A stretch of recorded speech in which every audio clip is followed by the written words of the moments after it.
Assalamualaikum Sobat Gaper. Kali ini kita sudah sampai ya di kandang binaan dari seorang dokter hewan yang juga pengusaha sapi ternak. Wow, ini udah sampai dan tempatnya enak. Ini backsoundnya sangat-sangat wow, alami ya. Backsoundnya musik etnik, asik, etnik Jawa gitu ya. So, kita udah sampai. Di sini adalah tempat yang betul-betul khusus untuk pembibitan, teman-teman. Pokoknya yang Sobat Gaper yang pengen sinau tentang pembibitan, kita udah sampai di kandangnya yang akan kita jalani lagi, kita lewati habis ini ya. Tempatnya enak. Meskipun ini di samping rumah tetangga, teman-teman, nggak bau loh. Lihat nih, di sini banyak tai, teman-teman ya, kotoran. Kandangnya sudah, lihat nih, kotoran semua nih. Pokoknya ada kotoran di sini, langsung kasih sini supaya apa? Supaya langsung kena sinar matahari sehingga baunya bisa teredam. Nanti penjelasan berdetailnya nanti udah ada sama dokter Arif sendiri ya, seorang dokter hewan yang juga pengusaha sapi potong. Oh, seru banget nih pokoknya video ya. Jangan di skip video ini teman-teman ya. Langsung ditonton dan subscribe, share, like. Thank you. Oke Sobat Gaper, akhirnya sekarang kita udah sampai di kandang dari dokter binaan, dari binaan dokter hewan Arif. Nah sekarang ini teman-teman bisa lihat, kandang ini adalah khusus kandang untuk pembibitan ya. Dan kita pengen ngulik-ngulik dan nyari tahu yang lebih jelas, lebih detail ke Pak Dokter Arif. Oke Pak Dokter, ini kandang ini seperti yang sudah tadi Pak Dokter ceritakan, ini adalah kandang khusus untuk pembibitan. Nah itu kira-kira ada nggak sih bedanya pembibitan dan penggembukan gitu untuk yang belum tahu mungkin? Kalau di sapi potong memang ada dua jenis pemeliharaan. Satu pembibitan yang seperti di kandang ini ya, itu artinya menghasilkan anak, khusus memang menghasilkan anak, sehingga ditargetkan itu setiap tahun itu sapi beranak satu kali.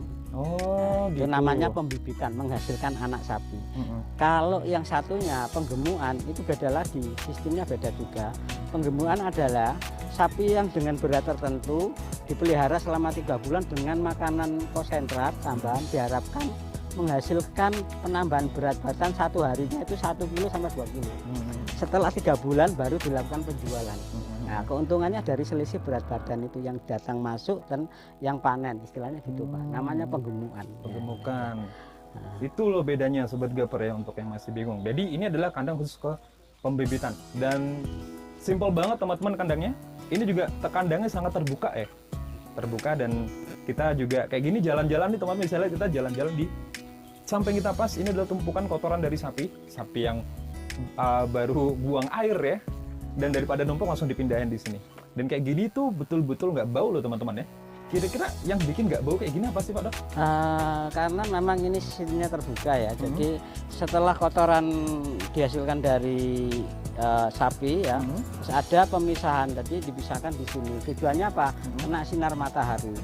Sehingga kadar amoniaknya itu kan berkurang. Nah, karena kadar amonia berkurang otomatis nggak bau. Nah, ini dijadikan masyarakat sini sebagai pupuk untuk tanaman di sawah. Jadi ini ada busa mempunyai fungsi ganda, selain menghasilkan anak juga menghasilkan kotoran sapi sebagai pupuk organik Pak ini. Jadi tidak hanya melulu menghasilkan dari pupuk kimia, tapi dihasilkan juga untuk pupuk organik sebagai bahan dasar, sebagai lahan untuk pupuk pertanian. Nah itu juga salah satu keuntungan kalau kita bikin kandang terbuka gitu. Iya, jadi sapi baru mengeluarkan air kotoran langsung dipindah ke sini dan langsung kena sinar matahari sehingga bikin nggak bau, ada asam almoniak tadi. Wow.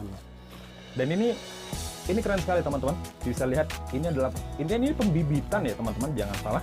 Ini adalah proses pembibitan, mencari bibit yang baik dengan kandang yang seperti ini. Dan kira-kira Dok, untuk kalau di sini kan kita udah bisa lihat kandangnya dengan desain yang simple dan terbuka kayak gini. Ada nggak sih kayak idealnya kandang itu, ada nggak sih ukurannya atau gimana nya? Kalau atapnya kalau masalah atap ukuran itu hampir sama semua kandang Pak ya, dengan ukuran tertentu. Jadi bisa lebar sapi itu 1,5 meter, panjangnya itu hampir 1,5 meter. Juga ada tempat pembuangan urin ya di sini, sehingga kotorannya itu nggak tercampur, kotorannya dibuang di sebelah sini. Jadi ukurannya itu memang fleksibel aja, artinya tidak ada ukurannya tertentu, tapi yang jelas ada ukurannya, itu 0,5 meter lawan 1,5 meter. Artinya memberi setan sapi itu untuk melakukan gerakan ke depan ke belakang gitu. Iya, supaya Jadi, ada ya, ruangnya Pak. ada ya? ruangnya. Makin Jadi ada sapi ruang. memiliki exercise atau gerakan-gerakan gitu ya. Nah itu dia ya, exercise itu penting untuk sapi supaya dia tuh bisa tetap ya betul-betul menjadi makhluk hidup yang bergerak, yang karena natural bergerak. ini kan dihasilkan supaya menghasilkan anak, jadi sehingga kesehatan reproduksi daripada sapi itu bisa normal. Nah, jadi targetnya itu setahun sekali itu beranak, karena beranak itu kan 9 bulan, sedangkan proses untuk menjadi kandungannya menjadi normal itu 2 bulan. Jadi targetnya itu 1 tahun harus menghasilkan 1 ekor anak. Dan di sini Pak, kita lihat ada tempat pakan, terus juga tempat minum juga. Nah, itu kayak tempat pakan gitu Pak, baiknya seperti syarat idealnya atau desainnya itu seperti apa sih Pak?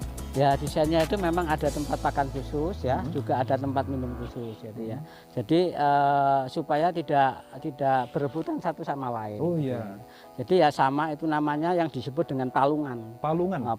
Palungan istilah orang-orang Jawa sebagai tempat pakan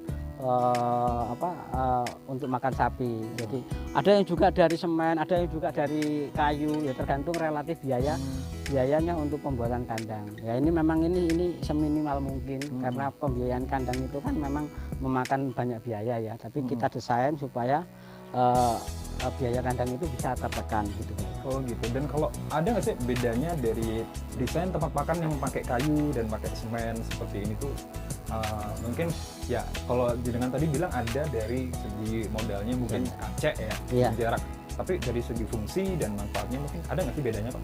Bedanya memang kalau dari semen itu tahan lama Pak ya. Oh iya. Nah, yang jelas satu tahan lama. Ya ada tingkat kebersihannya itu mudah dibersihkan, tapi kalau dari kayu kan takutnya ada jamur, ada bahan-bahan yang bisa mengganggu kesehatan sapi gitu ya. Wah, dan di sini juga salurannya teman-teman penting juga, saluran seperti ini karena supaya kotorannya nggak tercampur. Iya, sempat dengan urin kalau tercampur itu bisa mengandung amonia tinggi lah. Amonia tinggi cenderung menimbulkan bau yang sangat nggak enak untuk warga sekitar itu. Dan warga juga bebas Pak ya ngambil ini? Iya bebas ya, berarti warga silakan ngambil untuk lahan pupuk pertaniannya. Wah itu juga. Dan kayak kayu seperti Pak ya, untuk mereka di bawah kepala itu namanya apa sih Pak? Ini untuk memberi batas supaya dia kalau makan fokus gitu loh. Kalau nggak dikasihkan pembatas ini, dia makan langsung di istilahnya itu kayak dilempar-lempar ya. Dia harus fokus makan, jadi dia di kepalanya dia lempar-lempar. Jadi memang khusus untuk sapi yang agak rewel aja. Agak rewel. Kalau lainnya nggak semuanya. Jadi nggak semua sapi itu rewel ya teman-teman ya. Nah ini teman-teman bisa lihat kandangnya dan sebagainya. Dan ini Pak, untuk atap sendiri adakah atap ideal gitu Kak untuk kandang? Sebenarnya kalau atap ideal ya asbes ini, karena dia penyerapan panasnya tidak terlalu berlebihan. Jadi bisa menghasilkan suhu yang optimal di tubuh sapi. Beda dengan yang terbuat dari seng itu cenderung panas. Jadi nanti kalau kuarternya cenderung panas, sapi banyak minum, sehingga proses kesehatannya bisa terganggu karena intake makannya berkurang karena hanya banyak minum. Oh iya, itu berpengaruh banget ya kalau kepanasan Pak ya? Iya. Jadi kebanyakan minum, habis itu malah intiknya makannya berkurang. Padahal ini untuk pembibitan Pak ya? Pembibitan, bukan untuk penggemukan gitu. Makanya kalau nanti terlalu gemuk, cenderung lama-lama mengganggu reproduksi ya.